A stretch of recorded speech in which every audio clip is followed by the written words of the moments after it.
नींबू मिर्ची की रहस्यमयी ताकत। गांव के बीचों बीच स्थित पुरानी हवेली के दरवाजे पर नींबू और मिर्ची का एक गुच्छा हमेशा टंगा रहता था। यह हवेली वर्षों से बंद थी और उसके अंदर जाने की हिम्मत किसी ने नहीं की थी। कहते थे कि इस हवेली में अजीब अजीब घटनाएं होती है। एक बार शहर से आए चार दोस्तों ने तय किया कि वे इस हवेली का रहस्य जानकर रहेंगे।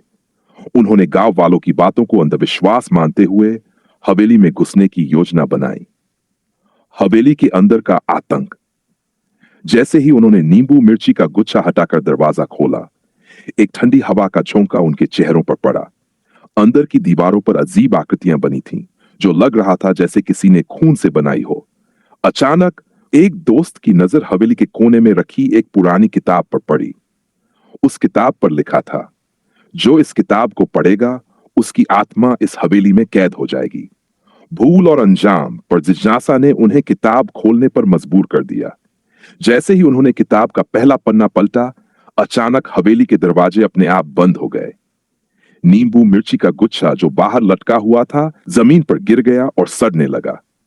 हवेली के अंदर अजीबोगरीब आवाजें गूंजने लगीं, किसी की चीख, हंसी और डरावनी फुसफुसाहट।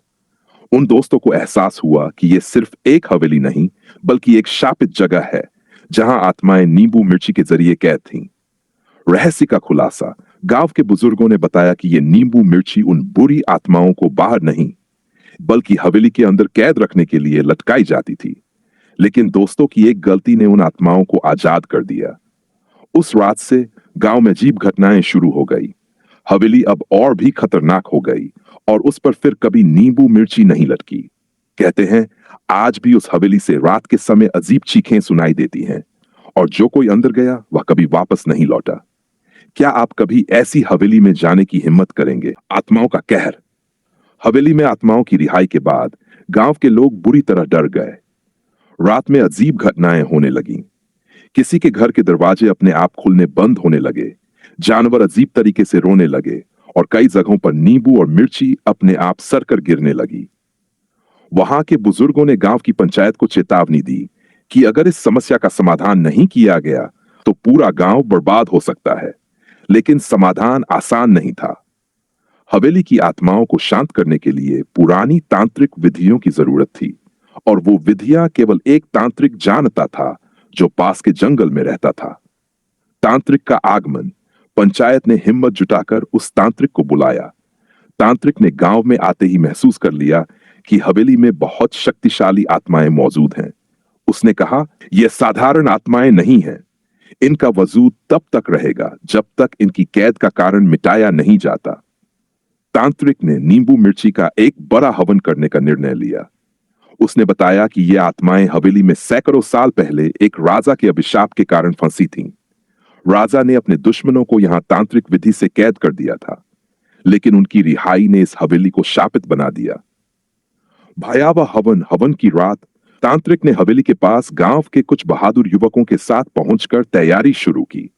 उसने नींबू, मिर्ची और काले तिलों का इस्तेमाल कर एक बड़ा मंत्रोच्चारण शुरू किया। जैसे ही मंत्रोच्चारण तेज हुआ, हवेली से चीखने चिल्लाने की आवाजें आने लगीं।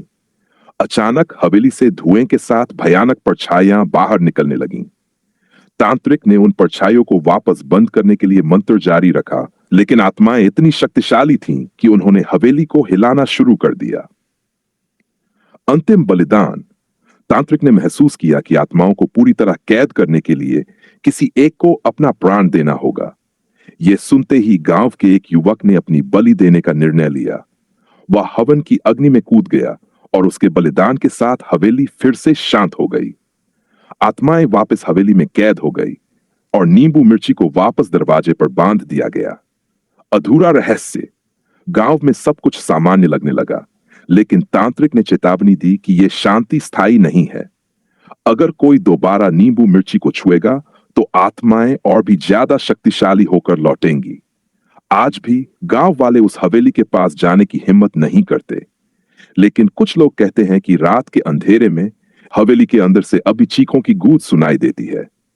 क्या यह अंत था या आत्माओं की कहानी अब भी जारी है? गांव में कुछ सालों तक शांति रही, लेकिन हवेली का रहस्य अब भी लोगों के दिलों में छिपा था।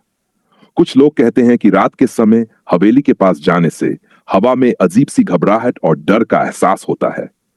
कभी कभी कुछ साहसी लोग हवेली के पास घूमने आते, लेकिन हर बार उनका चेहरा डर से सफेद हो जाता। कुछ ने तो दावा किया कि हवेली के खिड़कियों में झांकते हुए उन्होंने पारदर्शी आकृतियां देखी थी, जो कहीं से भी अचानक गायब हो जाती थी। नई शरारतें। एक दिन गांव में एक युवक अर्जुन आया। वह बहुत ही साहसी था और हर रहस्य को हल करने का शौक रखता था। उसने सुना था कि हवेली में बुरी आत्माएं हैं, लेकिन उसे विश्वास नहीं हुआ। अर्जुन ने ठान लिया कि वह इस रहस्य को सुलझाएगा और हवेली के अंदर जाकर देखेगा कि आखिर मामला क्या है। उसने गांव वालों से हवेली के बारे में सुनी कहानियां सुनी और तय किया कि वह अकेले ही अंदर जाएगा। वह रात के अंधेरे में हवेली की ओर बढ़ा। जैसे ही उसने हवेली का दरवाजा, अचानक तेज हवा का झोंका आया और दरवाजा बंद हो गया। अर्जुन के शरीर में सिहरन दौड़ गई, लेकिन उसने अपनी हिम्मत बनाए रखी। अर्जुन का सामना। हवेली के अंदर घुसते ही उसे एक अजीब सी खामोशी का एहसास हुआ। उसकी आंखों के सामने दीवारों पर खून से लिखे अजीब मंत्र और चित्र नजर आए। उसकी कदमों की आवाज ही हवेली के सन्नाटे में गूंज रही थी। जैसे ही वह आगे बढ़ा, अचानक एक कटा हुआ चेहरा उसके सामने आकर गुस्से में चिल्लाया, तुमने गलती की है। अर्जुन ने डर के बजाय साहस का परिचय दिया और उस परछाई से पूछा, तुम कौन हो? क्यों हमें डराते हो? परछाई हंसते हुए बोली, हम वही आत्माएं हैं जिन्हें इस हवेली में फंसाया गया था। तुम सोचते हो कि तुम हमें हरा सकोगे? अर्जुन ने पूरी तरह से आत्मविश्वास के साथ कहा, अगर तुम सच में फंसी हुई हो तो मैं तुम्हें मुक्ति दिलाने के लिए आ रहा हूं। मुक्ति या विनाश? अर्जुन ने उसी पुराने तंत्र की विधि का अनुसरण करना शुरू किया जिसे तांत्रिक ने किया था। लेकिन उसे महसूस हुआ कि हवेली की आत्माएं पहले से ज्यादा शक्तिशाली हो चुकी थी। वह देख सकता था कि नींबू मिर्ची का गुच्छा अब नष्ट हो चुका था और हवेली की दीवारों में अजीब सी दरारें आ चुकी थीं। जैसे ही अर्जुन ने मंत्र पढ़ना शुरू किया, हवेली में एक तेज गड़गड़ाहट हुई और अचानक हवेली की दीवारों से आत्माएं बाहर आने लगीं। लेकिन ये कोई साधारण आत्माएं नहीं थीं। ये उन आत्माओं का समूह था जो पूरी तरह से मुक्त हो चुका था और उनकी शक्ति अब कई गुना बढ़ चुकी थी। अर्जुन ने पूरी ताकत से एक अंतिम मंत्र पढ़ा, जो हवेली की शापित आत्माओं को रोकने का एकमात्र तरीका था। अर्जुन का बलिदान।